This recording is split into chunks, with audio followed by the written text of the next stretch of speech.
말씀은 설교 때도 또 몇 번 인용하겠지만 한 번 더 너무 중요한 성경 구절입니다. 이 말씀은 여러분들이 꼭 암기를 하면 좋겠어요. 하나님이 죄를 알지도 못하신 이를 우리를 대신하여 죄로 삼으신 것은 우리로 하여금 그 안에서 하나님의 의가 되게 하려 하심이라. 아멘. 만물의 창조된 이래로 이 만물 창조를 포함해서 인류 역사에 가장 크고 중대한 사건은 무엇일까요? 물론 여러분이 지금 첫 질문을 이제 받은 거지만 우리가 한번 생각해 봅시다. 인류 역사에 가장 크고 중대한 사건은 무엇일까요? 우리가 이 성경에 근거해서 한번 열거해 봅시다. 하나님이 천지를 창조한 사건일까요? 아니면 인류의 조상인 아담이 죄를 범하고 타락한 사건일까요? 아니면 죄로 타락한 세상을 하나님이 물로 심판한 사건일까요? 아니면 훅 좀 뛰어넘어서 인간의 잔인성을 드러낸 1, 2차 세계대전일까요? 방금 언급한 것들도 그 크기와 중요성이 결코 작다고 말할 수 없을 것입니다. 그러나 제일 크고 중대한 사건은 예수님이 고난을 받은 사건입니다. 예수님이 고난을 받은 사건과 비교할 수 있는 것이 아무것도 없습니다. 예수님이 고난 받으신 것은 십자가에 죽으신 것만을 가리키지 않습니다. 물론 십자가의 죽음이 제일 큰 고난임은 말할 것이 없습니다. 그러나 예수님의 고난은 그분이 인간의 몸을 입고 이 세상에 오셨고 공생의 기간 내내 고난을 당하시고 십자가에 죽으신 후에 그 육신이 땅에 장사된 모든 것을 포함해서 예수님의 고난이라 그렇게 부릅니다. 그래서 언젠가 말씀드렸듯이 복음은 예수님의 십자가의 죽음만을 가리키지 않아요.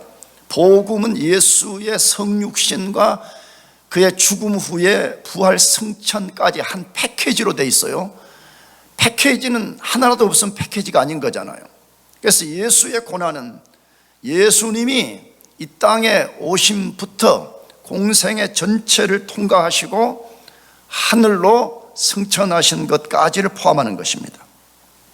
그럼 왜 예수님이 고난받은 사건이 인류 역사에서 가장 크고 중대한 사건일까요? 굉장히 많은 이유가 있습니다. 두 가지만 소개하면, 첫째로는 하나님이 고난을 받으신 것이기 때문에 그렇습니다. 예수님이 고난을 받았다는 말은 누가 고난을 받은 거라고요? 하나님이 고난을 받으신 것이기 때문에 그렇습니다. 왜 그렇죠? 예수님은 삼위일체 중 제2위격의 하나님이십니다. 우리가 믿는 하나님은 단일신 하나님이 아니에요. 다시 말하면 하나님이 예수님 노릇도 하고 필요하면 성령 노릇도 하는, 흔히 신학에서 말하는 양태론의 하나님이 아니에요. 하나님은 삼위일체로 존재하시는데 예수님은 그 이 위격에 해당하시는 하나님이십니다. 따라서 예수님이 고난을 받고 십자가에 죽으셨다는 말은 하나님이 고난을 받았다는 말과 똑같은 말이에요. 그래서 어떤 신학자들은 십자가에 달린 하나님이라는 책을 낸 사람도 있어요. 물론 거기는 신학적인 논쟁이 굉장히 있는 게 사실인데, 그러나 그냥 논쟁을 떠나서 예수님이 하나님이라면 예수님이 십자가에 죽었다는 말은 하나님이 십자가에 죽었다는 말과도 동의어가 되는 것입니다. 우리가 하나님이 고난을 받고 십자가에 죽으셨다는 것을 찬양도 하고 저처럼 말로 설명도 하고 이론적으로 말할 수 있어도 그 불가사의한 신비를 어떤 사람도 완벽하게 이해할 수 없습니다. 어떤 신학자도 그것을 완벽하게 말할 수 없습니다. 한번 생각해 보세요. 어떻게 영원하신 하나님이 이 땅에서 고난을 받고 십자가에서 죽으실 수 있냐는 거예요. 우리는 교회를 오래 다니다 보면 이게 너무나 기계적으로 들려가지고 그냥 죽으셨대 이렇게 돼버립니다. 근데 잘 한번 생각해 보세요. 유한한 존재와 피조물들은 죽을 수가 있습니다. 근데 어떻게 영원하신 신이, 영원하신 하나님이 고난을 받고 십자가에 죽을 수 있냐는 것입니다. 이것은 불가사의 우리 인간이 절대 완벽하게 이해할 수 없는 불가사의한 사건입니다. 두 번째로 예수의 고난이 인류 역사에 가장 크고 중대한 이유는 예수님의 고난만이 인류를 죄에서 구원하는 유일한 사건이기 때문에 그렇습니다. 자주 말씀드렸습니다. 인류 최대의 난제는 뭐죠? 죄입니다. 인류 최대의 난제는 전염병도 아니고 먹을 것이 없는 것도 아니고 우리가 공부를 많이 한 그런 문제도 절대로 아닙니다. 인류 최대의 난제는 죄입니다. 죄가 최대의 난제인 증거가 뭐죠? 로마서 6장 23절 말씀처럼 죄의 삭은 사망이라 모든 사람이 죽습니다. 성경에 딱 승천한 두 사람을 제외하고는 모든 사람이 죽고 있는 것을 보면 인류의 난제는 죄라는 것을 발견하잖아요. 공부를 많이 한다고 안 죽는 거 아니잖아요. 밥을 잘 먹고 영양제를 엄청 먹는다고 안 죽는 게 아니잖아요. 잘 먹는 사람이나 못 먹는 사람이나 많이 배운 사람이나 적게 배운 사람이나 모두가 죽음의 길을 가고 있다는 것이 증거잖아요. 문제는 죽음 후에 멸절, 없어져 버리면 좋겠는데 차라리 죽으면 끝이다. 세상 사람들 말로 이렇게 되면 좋은데 성경은 영원한 지옥에 떨어진다고 말합니다. 최근에 지옥이 없다라고 말하는 사람들인데 지옥은 반드시 존재합니다. 또 존재해야 됩니다. 왜냐 그러면 하나님의 공의를 최종적으로 실현시켜야 될 장소가 필요하기 때문에 지옥이 반드시 필요한 것입니다. 그래서 인간의 최대 난제는 뭐냐? 죄입니다.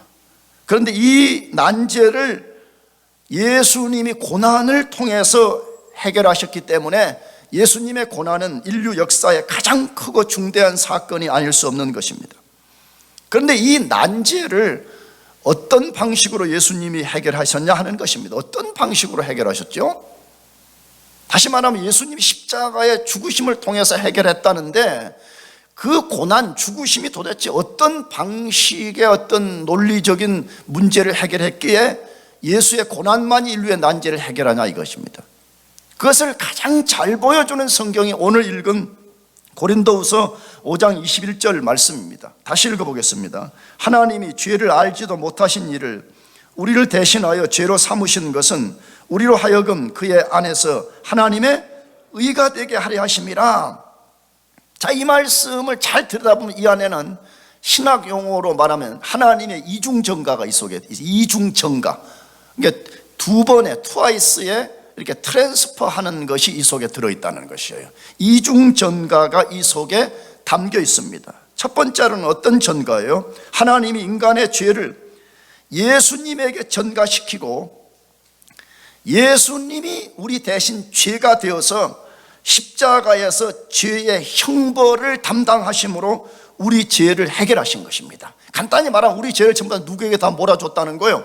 예수님에게 전부 다 몰아줬다는 거예요. 그래서 예수님이 그 죄가 되어서 그 죄에 대한 처벌을 하나님으로부터 받았다. 이게 첫 번째 전가를 소개해요. 두 번째 전가는 뭐죠? 하나님이 예수님의 죽음을 통해서 만들어진 의, righteousness를 누구든지 그걸 믿으면 이제 그 예수님의 의로움이 그 사람 것이 되도록 만들었다는 거예요. 이게 두 번째 전가죠. 그래서 이 말씀 안에는 놀라운 이중전가, 이게 복음인 거죠. 우리 힘으로 우리 죄를 해결하는 것이 아니라 우리는 할 수 없기 때문에 하나님이 그의 아들을 통해서 죄를 해결하시고 아들이 만들어낸 그 의로움을 우리가 믿음으로 수용함으로써 의롭게 되어서 하나님 앞에 나아갈 수 있게 만든 것입니다. 그러므로 인류 역사에 가장 크고 중대한 사건은 예수님의 고난받으심입니다. 그렇다면 우리는 마땅히 예수님의 고난을 묵상해야 되잖아요. 왜? 이게 인류 역사의 가장 크고 중대한 것인가. 다시 말하면 우리 개인에게도 제일 중요한 거다 그 말이잖아. 인류라는 말은 우리를 포함한 이야기죠. 우리에게 가장 중요한 것은, 다시 여러분을 나쁘게 말을 하는 게 아니에요. 공부를 많이 하냐 못하냐 그게 지금 난제가 아니라니까. 돈이 많냐 적냐가 난제가 아니라니까. 난제는 죄 문제인데, 이 죄를 예수님의 고난으로만 해결을 했기 때문에 우리는 마땅히 예수님의 고난을 깊이 묵상해야 된다는 것이에요. 그러면 예수님의 고난에 대해서 무엇을 우리가 묵상해야 되냐 하는 것이에요. 첫 번째로는 예수님의 육체적 고통을 묵상해야 됩니다. 다시 말하면 예수님이 우리 죄를 해결하기 위해서 그가 육체적으로 어떤 고난을 당하셨는지를 우리는 반드시 묵상해야 된다, 이 말입니다. 그런데 성경은 예수님의 육체적 고통의 크기를 숫자로, 다시 말하면 좀 디테일하게 뼈가 꺾여지고 뼈가 깨졌다 뭐 이런 식으로 표시를 잘 하지 않는다는 것이에요. 여러분도 경험하셨겠지만 저도 병원에 아파서 가가지고 막 아프다고 막 소리를 치잖아요. 한국도 그런지 모르지만 미국에서 뭐 영어도 잘 안 통하니까 막 시원하게 말도 못하니까 아프다고 막 소리를 지르면 간호사가 와가지고 그 통증표를 보여주더라고. 통증표. 이제 이걸 지금 보고 당신이 지금 1에서부터 10까지가 있는데 당신이 얼마만큼 아픈지 숫자로 표시를 해보라 그러더라고. 여러분, 그런 일이 없기를 축복합니다. 우리 MP 여기 놀라운 분이 한 분 계신데 아마 그분도 그런지 모르지. 통증표를 갖다 주고 숫자로 표시하라고 하면, 근데 솔직히 얼마만큼 아픈지를 어떻게 표시해 그러잖아. 그게 무조건 아픈데 너무 10이라 그러면 또 뻥치는 것 같고 말이야. 느낌은 10이에요. 느낌은 10인데 10으로 할 수 없으니까 한 7 정도, 이 정도 하는 경우가 있었어요. 근데 성경은 예수님의 고난, 고통을 그런 식으로 말씀하지 않는다는 거예요. 여러분, 성경을 잘 읽어봐요. 어디를 읽어봐도 예수님 십자가에서 달려서 딴 식으로 묘사를 하지, 그걸 자세하게 얼마만큼 통증이 심했을까 이걸 말하지 않아요. 이유가 뭘까요? 여러 가지가 있습니다. 그 중에 하나는 우리의 상상, 묵상에 맡기는 것이에요. 예수님 그런 고난을 당하셨을 때 얼마만큼 그분이 고통을 당하셨을지 상상해 보라는 것이에요. 그렇다면 우리의 구원을 위해서 예수님이 얼마나 모진 고난을 당하셨는지를 깊이 묵상하는 게 필요해요. 바울의 용어대로 하게 되면 예수 죽인 것, 예수를 내가 십자가에 못 박힌 이것을 내 평생에 예수 죽인 것을 가슴에 안고 살아야 된다, 묵상하고 살아야 된다, 그 말입니다. 우리가 만일에 예수님이 육체적 고난을 당하신 것을 깊이 묵상하지 아니하면 우리 신앙은 추상적이 되고 맙니다. 기독교 복음은 비역사적인 것이라고 생각될 수 있습니다. 그래서 오해하지 말고 그냥 교회 와서 찬양 부르고 뭐 적당하게 클럽 활동처럼 신앙생활이 변질되기가 쉽습니다. 그러면 우리는 예수님의 역사성, 그분이 이 땅에서 십자가에서 상상할 수 없는 고통을 당했다는 것을 우리는 묵상하는 것이 필요하다, 이것이에요. 그러면 예수님의 육체의 그 고난 당하신 것들이 뭐가 있냐 하는 것이에요. 디테일하게 하려면 셀 수 없이 많습니다. 10가지만 소개하려고 그래요. 첫째로는 예수님이 육체에 제한을 당하신 고난을 당했습니다. 제한당했다 이 말이에요. 왜 그게 고통이지요? 예수님은 영원한 창조주이십니다. 영원한 창조주가 피조물인 인간이 되려고 인간의 자궁 안에 갇혔습니다. 10개월 동안. 여러분, 이건 상상할 수 없는 이야기예요. 우리는 마땅히 자궁을 통해서 탄생해야 되니까 그 안에 갇히는 게 마땅합니다. 창조주가 인간의 자궁 안에 10개월 동안 갇혔습니다. 출생 후에는 육체의 몸을 가졌기 때문에 육체 안에 제한을 당했고, 다 이해할 수 없는 또 하나의 신비는 뭐죠? 지금도 예수님이 하나님 보좌 우편에 그 육체로 존재하고 계신다는 사실입니다. 여러분, 이게 이해되겠습니까? 나는 이해 안 됩니다. 그냥 내가 목사로서 여러분에게 이걸 설명할 뿐이지 나는 이게 100% 이해되지 않습니다. 어떻게 영원히 유한 속에 갇힐 수 있냐는 것입니다. 이건 신비 외에는 설명할 길이 없습니다. 두 번째로, 예수님이 영아 때부터 공생의 전까지 엄청난 고난을 당하셨습니다. 영아 때는 헤롯이 2살 이하의 어린아이를 죽이라는 명령 때문에 어머니 아버지에 의해서 애굽으로 도피했습니다. 유년기와 청소년기 때는 이스라엘에서 가장 소외된 배척받는 땅인 나사렛에서 가난한 목수의 아들로 보내셨습니다. 누가복음 2장을 제외하고는 예수님의 유소년기를 설명한 데가 아무 데도 없어요. 상상을 해보는 거거든요. 나도 굉장히 한국에서 어렸을 때 가난한 시골, 가난한 집안에서 자랐거든요. 근데 요즘 내가 예수님이 유소년기를 얼마나 가난하게 보냈을까, 이걸 상상해 보면 나보다 훨씬 더 가난하게 사셨을 것 같아요. 여러분 부모님도 그러신지 몰라요. 나도 간혹 우리 대학교 친구들에게 야, 우리 때는 라면도 제대로 못 먹었어, 막 이런 이야기 좀 하잖아요.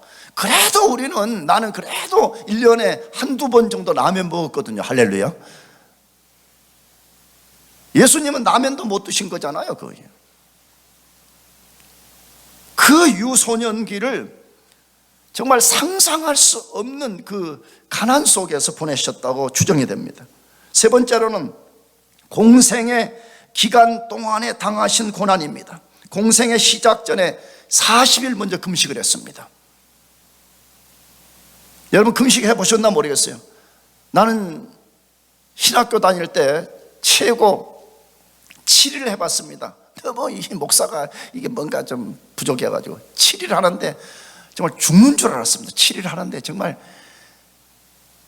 막 상상으로 막 눈앞에 음식이 왔다 갔다 하는 것 같더라고요. 그리고 왜 그렇게 별로 평상시 때는 안 먹고 싶은 것까지 그렇게 먹고 싶고 냄새가 막 코앞으로 지나가는 것처럼 막 난리 법석이 나는지 모르겠어요. 40일 금식을 끝낸 후에 곧바로 성령에 이끌려서 마귀에게 혹독한 시험을 3번이나 받으셨습니다. 공생의 기간 내내 온갖 시험, 온갖 아픔, 온갖 거부, 온갖 조롱을 당하셨습니다. 네 번째로 로마 군병들에게 체포가 되어서 불법 재판을 6번 받았습니다. 십자가 지기 전에 체포돼서 십자가 질 때까지 불법 재판을 6번 당했습니다. 이 불법 재판이라고 하는 용어는 성경을 읽어봐도 알지만 실제 하버드 대학의 어떤 법학 교수가 쓴 책을 제가 읽어보니까 오늘날 관점에서 예수님의 이 신문, 재판 내용을 연구해도 그건 철저하게 불법이라고 기록해 놓았더라고요. 그 3번은 유대 종교 지도자들에게 받았습니다. 안나스, 가야바, 사네드린 끌려다니면서 왔다 갔다 하면서 받았어요. 나머지 3번은 로마의 정치 지도자들에게 받았습니다. 한 번은 빌라도에게 받았고 한 번은 헤롯에게 끌려가 받았고 다시 헤롯이 빌라도에게 다시 보내서 빌라도가 최종적 판결을 내림으로 6번 받았습니다. 근데 여러분 성경을 읽어도 6번 내내 차 타고 다닌 거 아닙니다. 마차 타고 다닌 거 아닙니다. 심지어 자전거 타고 다닌 거 아닙니다. 냉기가 가득한, 여러분 3, 4월에 아무리 팔레스틴이라고 밤과 새벽에 얼마나 스산했겠어요. 왜? 알 수 있는 것은 뭐지요? 사내들인 공회에 끌려갔을 때에 베드로가 멀찍이 따라갔을 때 그 불 곁에 있던 어떤 여자 하나가 너도 그 당이라 그렇게 말했다 그러잖아요. 추우니까 불을 다 피워놨다는 말은 얼마나 그 밤과 새벽에 냉기가 꽉 찼겠어요. 근데 그 불법 재판을 받으라고 6번이나 이리 끌려다니고 저리 끌려다니고 짐승처럼 끌려다니시는 것입니다. 5번째 재판을 다 받은 후에 로마 군병들이 자기들의 관정 헤드쿼터 안으로 예수를 끌고 들어가서 홍포를 입혔다 그러잖아요. 예수님 옷을 벗겨내고 일부러 유대인의 왕이라 그러니까 너가 왕이냐고 붉은 왕들이 입는 홍포를 입히고 머리에 가시멜류관을 그냥 장난으로 씌운 것이 아니라 그 날카로운 것에 꽉 눌려 씌워서 그 머리에 가시관이 그대로 박힌 거죠. 그리고 오른손에 갈대를 손에 들게 하고 그때부터 온갖 희롱, 침을 뱉은 후에 다시 홍포를 벗겨내고 태형을 가하기 시작했다고 되어 있어요. 태형은 뭐냐 그러면 로마 군병들이 가지고 있는 십자가 다음으로 무서운 형벌이었는데, 보통 책찍에 한 9가닥 정도, 로마 군병들이 기분이 나쁘면 그때 책찍의 숫자를 더 많이 늘린다 그래요. 태형을 연구한 책을 읽어보면. 근데 그 9가닥 끝에다가 구슬을 달고, 쇠구슬을 달고, 아니면 동물이나 이런 날카로운 뼈를 거기다가 걸어가지고 그 9가닥의 책찍을 사람에게 휘달는, 그러면 한 방만 제대로 맞으면 어떤 현상이 나오냐면 구슬과 뼈에 의해서 이 살점이 떨어져 나가면서 이 안에 동맥이 튀어나온다는 거예요.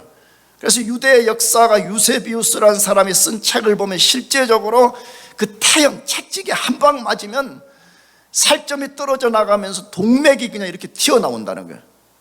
나는 이게 사실인 걸 믿습니다. 나는 군대에서 약간 무슨 그런 의료계통의 직별을 하면서 했는데, 어느 병사 하나가 술을 먹고 손으로 막 위에를 쳤는데 형광등을 쳐버렸는데, 이 형광등을 잘못 쳐가지고 여기가 나가버렸어요.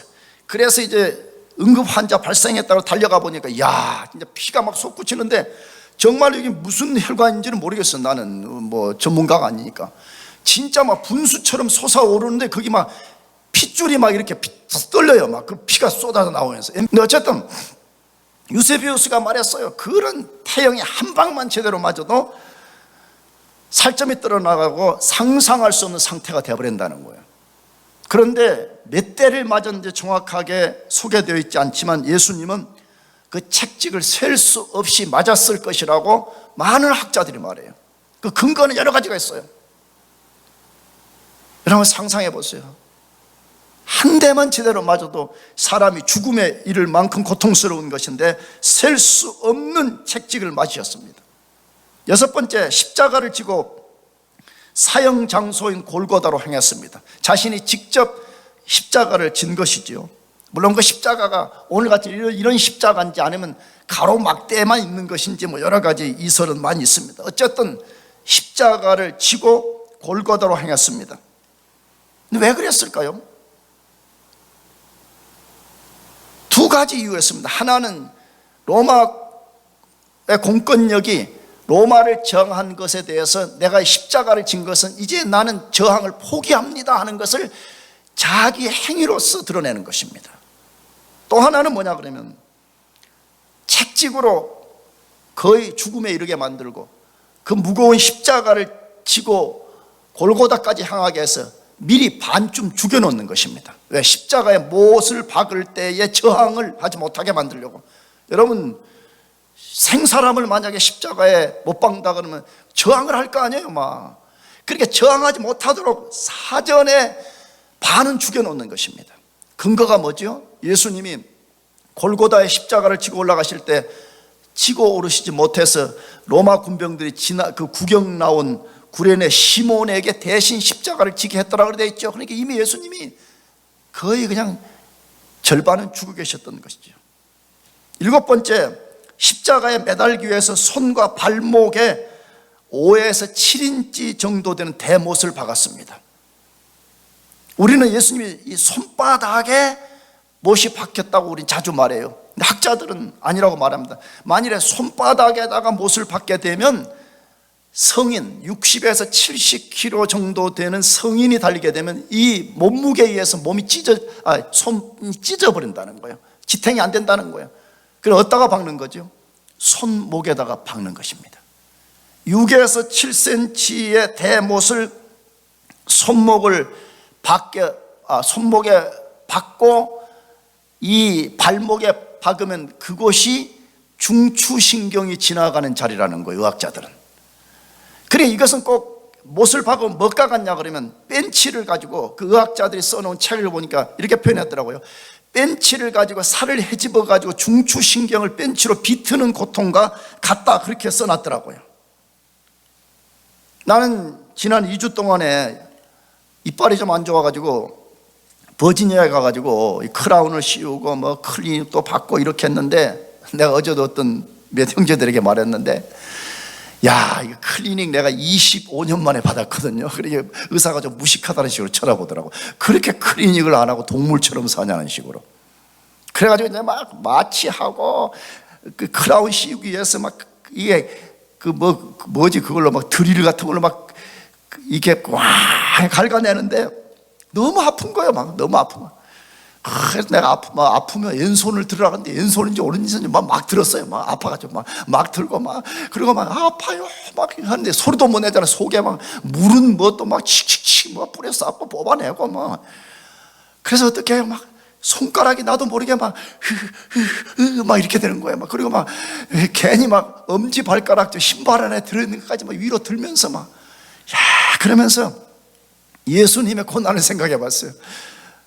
아니 나는 지금 이빨 잠깐 치료하면서 마취까지 하고도 그렇게 하는데도 고통스러운데 그 대못이 예수님의 중추신경을 통과할 때 그 고통이 얼마나 컸을까 하는 생각을 갖게 되었습니다. 8번째, 예수님은 십자가에서 단번에 돌아가신 것이 아닙니다. 천천히 질식사하셨습니다. 다시 말하면 숨을 제대로 쉴 수 없는 상태 속에 빠져서 돌아가셨습니다. 의학자들의 소견에 의하면 이 근육에, 그러니까 예수님과 같은 그런 식으로 근육에 고통스러운 대못이 박히면 횡격막이 숨을 내쉬게만 만드는 구조로 바뀌어버린다는 거예요. 우리가 숨을 내쉬었다가 들이쉬었다가 이렇게 되잖아요. 그런데 근육에 의해 가지고 숨을 들이쉴 수가 없는 상태에 십자가에 매달려져 버린다는 거예요.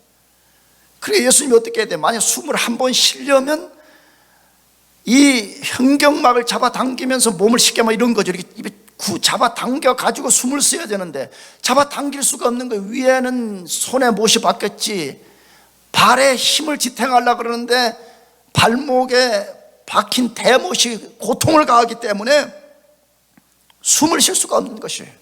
그래서 예수님의 그 기록을 보면 숨을 쉬었다 못 쉬었다 이렇게 표현되어 있지 않지만 예수님이 엘리 엘리 라마 사박단이 큰 소리로 부를 때 보니까 내가 추측하는 한 번 마지막 호흡을 한 거예요. 심호흡을 한 거예요. 그 십자가에서 가상칠언이라고 그러잖아요. 7마디 하셨거든요. 토탈요. 한마디 한마디 하실 때마다 이걸 끌어당겨야 되는 거잖아요. 이걸 그 고통스러운 손과 발을 끌어당겨서 횡격막을 펴가지고 들숨을 만들어서 그 다음에 이게 소리를 내야 되니까 얼마나 고통스러웠을지. 9번째, 그 가공할 고통을 6시간 동안 겪으셨습니다. 아니 나는 치과 가가지고 30분 했습니다. 물론 클리닉은 좀 오래 했는데 나머지 건 30분 했는데도 너무 고통스러운 거예요. 예수님은 나와 비교할 수 없는 고통을 6시간 동안 겪으셨습니다. 그리고 마지막에 로마 군병이 긴 창으로 옆구리를 찔러서 확인 사살을 했을 때 피와 물이 쏟아졌더라고 되어 있어요. 이것도 의학적으로 그대로 맞는 것입니다. 나는 그 의학 지식이 없어서 그런 책을 읽어보니까 심장이 이제 예수님 같은 그런 식의 고통을 받아서 멈추게 되면 몸 안에 심장을 중심으로 물이 생긴다고 그러더라고요. 물이.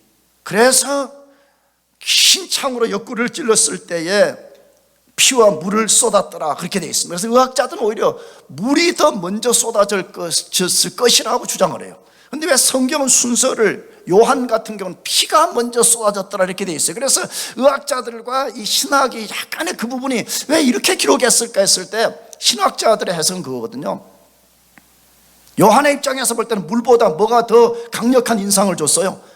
피가 훨씬 더 강력한 인상을 줬기 때문에 그렇게 기록했을 거라고 주장하고 있어요.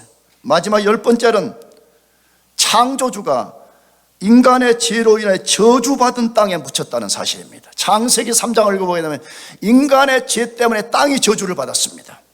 그런데 그 저주받은 땅에 죄인인 우리가 묻혀야지 당연한 것입니다. 예수님은 죄 없으신 분입니다. 죄 없는 하나님이 저주받은 땅에 묻히셨다는 사실입니다. 그러면 질문해 봅시다. 왜 하나님의 아들이 그런 고난을 당하셔야 했습니까? 고난 주간만 되면 우리 보고 좀 감정적으로 고통을 당해보라고 당하신 것 아니잖아요. 뭐 때문이죠? 여러분과 저가 지옥에서 죄의 형벌을 받지 않도록 하기 위해서 우리의 죄와 형벌을 제거하고 그분의 의를 입어서 우리가 하나님과 연합되도록 하기 위해서 죽으셨습니다. 믿으시기 바랍니다. 그러므로 우리는 이런 환상을 깨야 됩니다. 내가 예수를 믿고 내가 하나님의 자녀가 된 것은 내가 다른 사람보다 뭐가 좀 나은 것이 있어서 하나님이 나를 구원했을 것이라는 상상을 한다면 아직도 그 사람은 복음을 이해하지 못한 사람이에요. 우리는 하나님 앞에 의가 단 1도 없는 사람이었습니다. 1도 없을 뿐만 아니라 이사야의 고백대로 하게 되면 우리의 의는 더러워진 옷과 같다, 그렇게 말했습니다. 우리는 하나님 앞에 의가 1도 없는 사람들이었습니다. 가진 것이 있다면 죄와 죄로 말미암는 형벌과 부패 외에는 아무것도 가진 것이 없는 사람들이었습니다.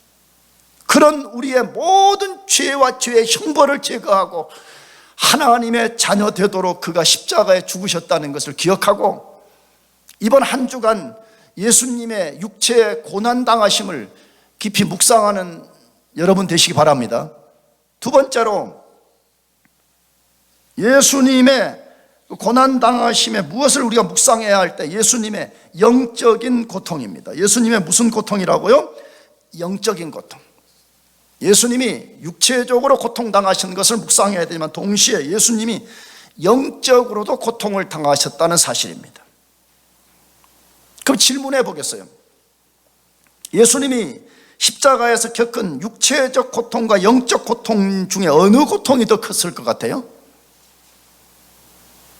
그냥 우리 사람 생각은 육체적 고통이 훨씬 컸지, 얼마나 방금 목사 당신이 10가지 말한 거 그것만 들다 봐도 얼마나 이 고통이 커요, 우리 이렇게 말할 수 있는데 성경은 그렇게 말씀하지 않아요.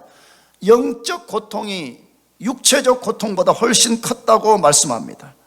그러면 예수님이 당한 영적 고통은 무엇을 말하는 것입니까? 예수님이 십자가에 달리신 동안에 하나님과 관계가 일시적으로 끊어져 버린 것을 말합니다. 성부 하나님이 예수님으로부터 얼굴을 돌려버리신 것입니다. 다시 말하면 난 너를 버린다. 이 고통을 영적 고통이라고 그렇게 말합니다. 그러면 왜 하나님과 관계가 끊어졌습니까? 우리의 죄와 저주를 예수님이 대신 담당하셨기 때문입니다. 예수님이 우리의 죄를 담당하는 순간에 하나님 앞에서 죄인과 저주가 되셨기 때문에 죄를 용납할 수 없는 하나님께서 얼굴을 돌려버리시고 예수님을 관계에서 끊어버리신 것입니다. 그 사실을 우리가 앞에서 인용했던 고린도서 5장 21절과 갈라디아서 3장 13절이 가장 극명하게 보여줍니다. 여러분들이 이 두 구절을 꼭 알고 있어야 됩니다. 다시 고린도서 5장 21절부터 읽어볼게요. 하나님이 죄를 알지도 못하신 이를 우리를 대신하여 죄로 삼으신 것은 하여금 그 안에서 하나님의 의가 되게 하려 하심이라. 갈라디아 3장 13절 그리스도께서 우리를 위하여 저주를 받은 바 되사 율법의 저주에서 우리를 속량하셨으니 기록된 바 나무에 달린 자마다 저주 아래 있는 자라 하였음이니라. 이 두 구절은 명백합니다. 모든 인간, 우리 인류의 조상인 아담의 모든 후손인 인간들은 죄와 저주 아래 들어있다, 그렇게 말하는 것이에요. 그러므로 만일에 죄와 저주의 문제를 우리 스스로 해결하지 못하면 우리는 죄와 저주에 대한 형벌을 받아서 우리는 마땅히 지옥을 가야 되는 것입니다. 그런데 우리가 그 형벌을 받는 지옥에 떨어지지 않게 하기 위해서 예수님이 대신 그가 십자가에서 우리 형벌을 받으셨다라고 말씀하고 있습니다. 그래서 예수님이 우리 때문에, 여러분과 저 때문에, 여러분과 저의 죄를 대신 담당하여서 그가 친히 죄와 저주가 되신 것 때문에 하나님으로부터 끊어졌다라고 말씀하고 있는 것입니다. 이것이 예수님에게는 견딜 수 없는 고통이었다고 성경이 말해요. 그래서 예수님은 십자가를 지시기 전부터 자기 자신이 하나님으로부터 끊어지는 고통에 대한 것을 드러내기 시작했어요. 그게 뭐지요? 겟세마네 동산에서 마지막 기도를 했습니다. 여러분 알죠? 예수님의 간절한 기도를 하실 때에 땀방울이 핏방울처럼 떨어졌다 그래 돼 있잖아요. 야, 나는 예전에는 몰랐어요. 그런데 그 의학 관계된 책을 읽어보니까 정말 그런 일이 일어난다는 것이에요. 사람이 너무 큰 쇼크를 받게 되면 그걸 무슨 우리말로는 뭐 혈안증이라고 부르던데, 그 땀에 피가 땀을 통해서 나온다는 것이에요. 예수님이 십자가를 지기 전에 얼마나 큰 스트레스를 받으셨는가를 웅변적으로 보여주는데, 그때 예수님이 무슨 기도했어요? 내 아버지여, 만일 할만하시거든 이 잔을 내게서 지나가게 하옵소서. 그러나 나의 원대로 마옵시고 아버지의 원대로 하옵소서라고 말했습니다. 자, 이 말의 중요한 단어가 뭐죠? 이 잔을 내게서 지나가게 해 주십시오, 이렇게 되어 있어요. 이 잔은 뭐죠? 이거는 구약 성경 용어라면 죽음을 지칭하는 거잖아요. 이 말이에요. 아버지, 만약에 할 수만 있다면 내가 이 죽음을 맛보지 않을 수 있게 해 주십시오. 죽음을 맛보지 않고도 아버지의 뜻을 이루게 해 주십시오, 이 말이잖아요. 그러나 뒤에 그러나 나의 뜻대로 말고 아버지의 뜻대로 하게 해 주십시오. 아버지의 뜻은 뭐라는 거예요? 너는 그 죽음의 잔을 마셔야 된다는 거예요. 그런데 이 예수님이 이 잔을 옮겨달라고 했을 때 분명히 육체의 고통에 대한 스트레스도 분명히 있었을 것입니다. 그렇잖아요. 십자가를 지는데 얼마나 큰 고통이 있었겠어요. 그런데 예수님의 요청의 깊은 핵심은 자기 자신이 하나님으로부터 끊어지지 않게 해달라는 간구였습니다. 육체의 고통도 너무 큰 거지만 자기 자신이 하나님으로부터 단절돼 버리는 것을 견딜 수 없어서 할 수만 있으면 이 잔을 내게서 옮겨달라고 기도했던 것입니다. 그런데 실제로 하나님의 뜻은 십자가를 지는 것이었기 때문에 예수님이 십자가를 지시고 십자가 상에서 이 절규를 하게 됩니다. 뭐지요? 엘리 엘리 라마 사박다니. 이건 아람어로 말한 거예요. 엘리 엘리, 이건 하나님이에요. 엘리 엘리 라마 사박다니. 우리 성경에 번역해놨죠. 뭐라고요? 나의 하나님 나의 하나님 어찌하여 나를 버리셨나이까. 울부짖었습니다. 왜 하나님이 예수님을 버려버렸다고요? 여러분과 저 자신의 죄를 예수님 그분이 대신 담당하는 순간에 예수님이 죄가 되고 예수님이 저주가 되셨기 때문에 하나님이 예수님을 버려버린 것입니다. 끊어져 버린 것입니다. 예수님은 자신이 당하는 십자가의 고통보다 하나님으로 끊어지는 것을 더 큰 고통으로 여기셨습니다. 그러면 왜 예수님은 자신이 하나님으로부터 끊어지는 고통을 견디지 못했냐 이거예요.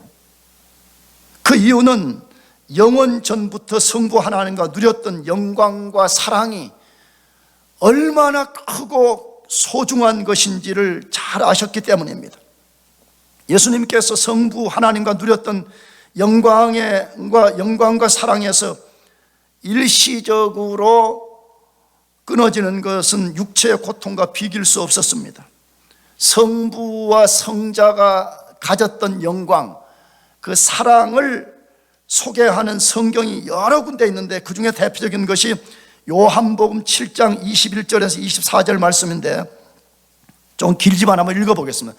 천천히 읽으면서 예수님이 도대체 성부 하나님과 어떤 영광을 영원 전부터 가지셨는가를 살펴보시길 바라요.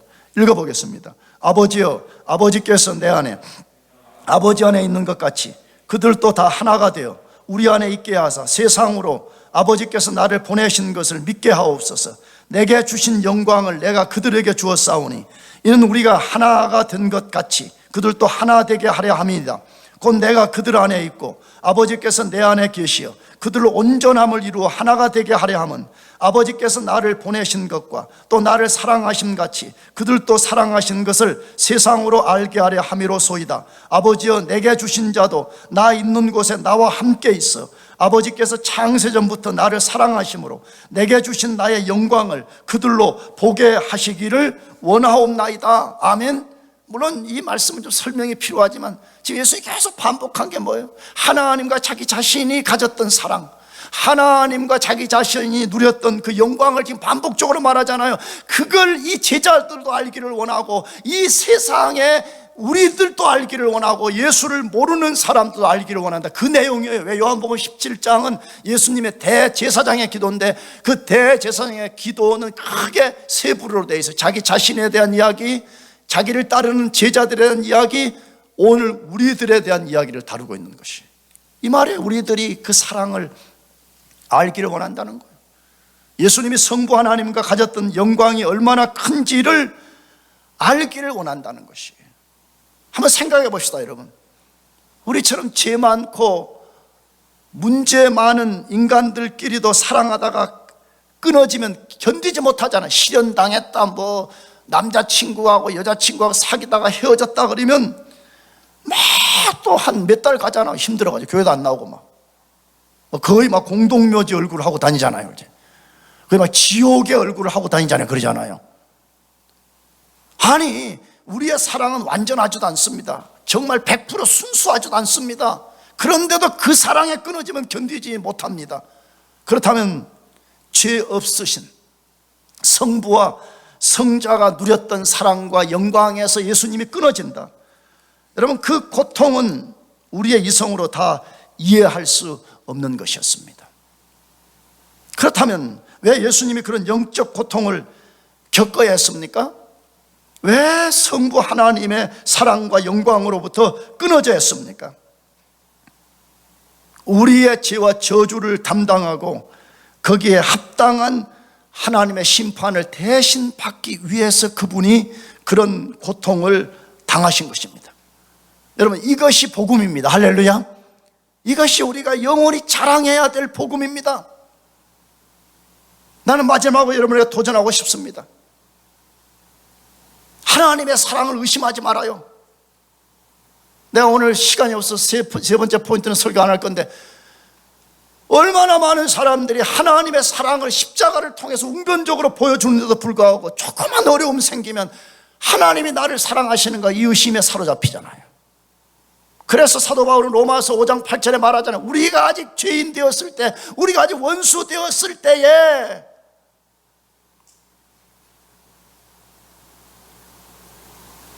하나님이 자기 아들을 십자가에 죽이심으로써 자기의 사랑을 우리에게 확증했다라고 말하잖아요.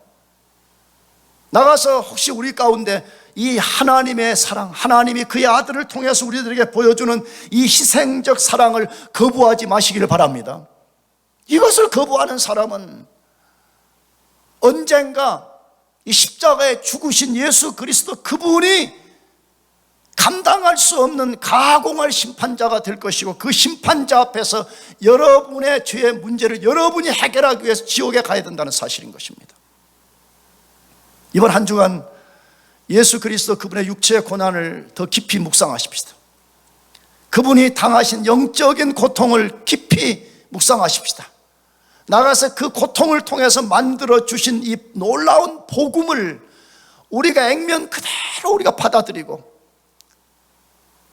우리 영혼을 그 복음 위에 딱 걸어놓고 그렇게 살아가시기를 축복합니다. 기도하겠습니다.